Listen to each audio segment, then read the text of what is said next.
Quelle fin cruelle pour ici Paris. Les Lionnes peuvent nourrir quelques regrets puisqu'elles viennent de laisser s'échapper la victoire dans les dernières secondes. Après un début d'entame parfait, les Lionnes ont baissé d'intensité dans cette deuxième moitié de première mi-temps, ce qui a permis notamment aux Niçoises de grignoter petit à petit leur retard. Restez bien groupés, soyez tout le temps ensemble. Dès qu'il y en a une qui sort, c'est dans les 9 mètres et compacté. D'accord? Garde grosse là-dessus.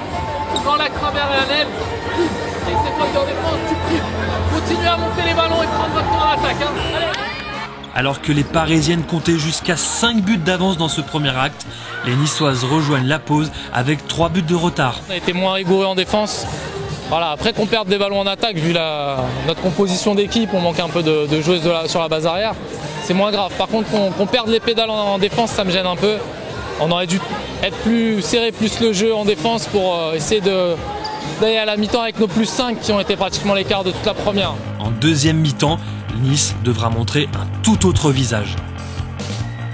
On a perdu trop de ballons, surtout sur les montées de balles. Et du coup, on a su se rattraper dans le deuxième quart-temps de la première mi-temps. Et c'est pour ça qu'on est remonté de 3 buts. Ouais.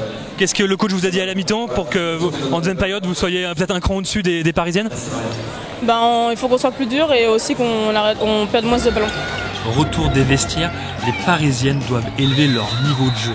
Avec l'absence de Jovanovic et la présence de nouvelles jeunes au sein de l'effectif parisien, les Lionnes n'ont pas réussi à trouver de solution dans la défense niçoise. Pire encore, elles ont manqué d'agressivité devant la gardienne adverse.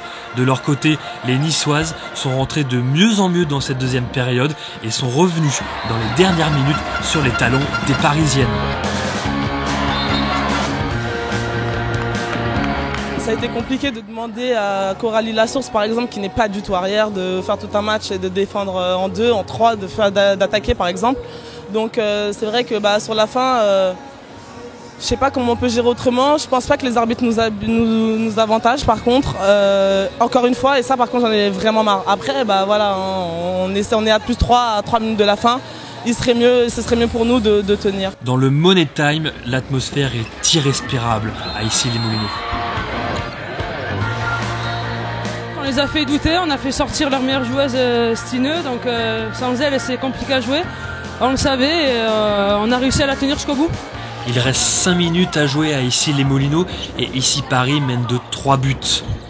La victoire est donc tout proche pour les Lionnes, mais dans les ultimes secondes, Arna, Sif, Palsdottir crucifie les Lionnes et égalise à 24 partout. Malgré cette contre-performance et le nul réalisé la semaine passée à Nîmes, les Parisiennes devront vite se remobiliser, se reconcentrer, car dès mardi soir, face à Fleury, il faudra courir. Face à Nyoncia Nombla, Manon Houette ou encore les Espagnols vont défendre très fort si elles veulent pour la première fois cette saison faire tomber le champion de France. Moi, ça va me servir de leçon. Sachant que le match il est fait, on est vendredi, on a 4 jours pour se remettre dedans. Donc ce match-là, on y pense jusqu'à, je dirais, demain. Et après, il faut se préparer pour Fleury.